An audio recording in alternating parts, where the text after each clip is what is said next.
My name is Andy Ritan, and I'm the owner and broker of Ritan Property Group, a residential property management company in Atlanta, Georgia. I've been managing rental property for about 20 years, and at the moment my company manages about 250 single-family homes. Many times our owners want to make all repairs to their properties themselves.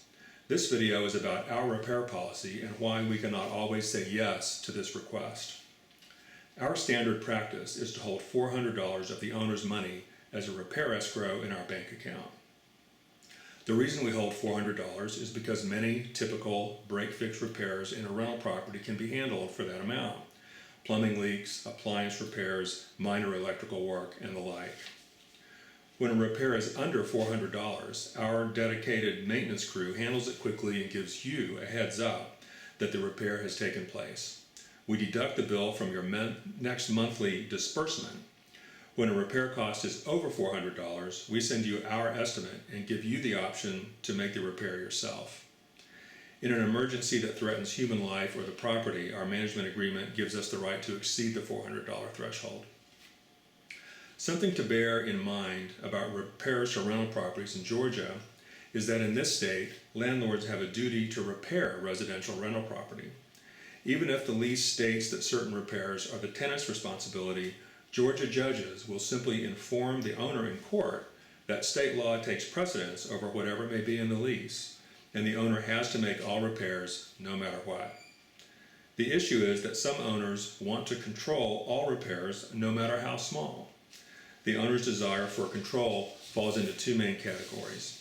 One is the desire to approve every repair in advance. An owner may not believe that a specific repair needs to be made. When the tenant requests a repair, the owner simply refuses to make it. There are several problems with this approach. Let me give you an example. A new tenant noticed that the light over his kitchen sink did not always work. The tenant submitted a maintenance request. I sent out an electrician. The electrician found that a rodent had gnawed through the electrical cable to the light socket, which caused it to short out intermittently. In this case, the tenant had a legitimate request for repair since the light fixture didn't work half the time. There was a threat to damage to the property since the electrical short could have caused a fire. There was a threat to human life since a fire could have killed someone.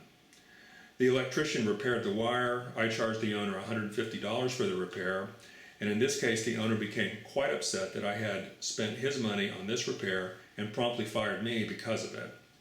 He himself had known of the intermittent short for 10 years and simply chose to live with it. If he had lived with it for 10 years, he reasoned, then certainly the tenant could. Because I'm a professional property manager, I am obligated by Georgia law to make repairs like this one. If the owner refused the repair, I would be ethically bound to terminate the management agreement. Here are the facts. First, such repairs must be completed under Georgia law. If the landlord refuses to make repairs like this, the tenant can go to court and the tenant will win. As a professional property manager, I am highly informed on what Georgia courts will put up with from property owners and what they won't put up with. None of my owner clients have the direct experience in landlord-tenant court that I do. Second, the risks to property and human life were grave enough here that there was no plausible reason not to make the repair. Lastly, maintaining the goodwill of a tenant in a rental property is worth a lot more money than many owners realize. If a tenant feels ignored by management, the tenant may decide that for every maintenance issue that comes up, he'll simply call code enforcement, his attorney, and the Fox News first, and call us after. When a tenant lawyers up and plays hardball over every repair, it can cost the owner far more than a few minor repairs would ever add up to. The second major category an owner would like to approve every repair is to control cost.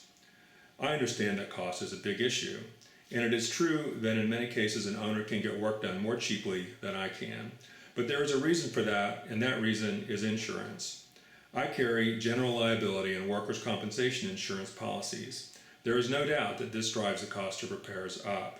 I also use licensed trade people when licensed trades are required, such as electrical, plumbing, and HVAC work.